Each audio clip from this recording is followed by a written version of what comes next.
young Rodrigo Roa Duterte.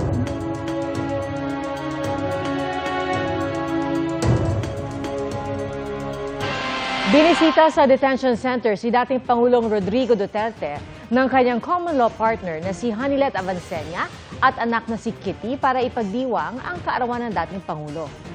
Nakipagtipon sa kanyang mga taga-suporta ang isa pa niyang anak na si Vice President Sara Duterte. Ang latest sa The Hague sa live na pagtutok ni Mariz Umali. Mariz? Nasaan? Go ahead, Mariz. Yes, Pia, dalawang mukha nga ng pagtitipon ang nasaksihan o natunghayan sa ika-80 kaarawan ni dating Pangulong Rodrigo Duterte kahapon dito sa Scriveningen Prison. Makikita yung pagtitipon ng mga taga-suporta na ipinagdiriwang ang kanyang buhay. At sa isang banda naman ay nagkaroon ng pagtitipon ang mga nananawagan naman para sa hustisya para sa mga biktima ng umano'y extrajudicial killings noong administrasyong Duterte.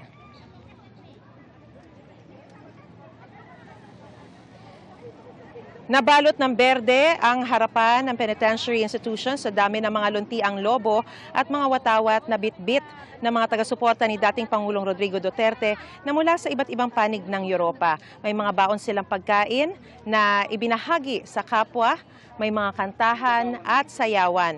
Kabilang sa mga dumalo sa pagtitipon sina Senador Robin Padilla at Attorney Harry Roque. Sa talumpati ni Vice President Sara Duterte, nagpaalala raw ang ama sa mga taga-suporta na hayaan ang mga abogado at korte na magdesisyon at sundin ang proseso ng korte. Alam daw ni dating Pangulo ang mga isinagawang pagtitipon para sa kanya. Bumisita rin sa detention facility ang common law partner ng dating Pangulo na si Hanilet Avancenia at anak na si Kitty na napahintulutan ng makita ang dating Pangulo kahapon. Binisita rin siya ng abogado sa loob ng kulungan. Ayon kay Vice President Sara, ang ama mismo ang nagdedesisyon kaugnay sa kaniyang mga abogado. At kabilang daw sa pinag-aaralan ng kanilang kampo ang paghiling ng interim release. Narito po ang pahayag ni Vice President Sara Duterte. Kung mag-single tayo, mag-selfie kayo, baka umabot pa tayo ng September Papers 23. coming from the ICC. So we're waiting for the papers of 2 more lawyers, and then we're currently recruiting 1 more lawyer, excluding the Filipino lawyer. I do not know right now what will be the terms of an interim release, if at all there will be an interim release. But I understand that is one of the items that the lawyers are thinking about and discussing.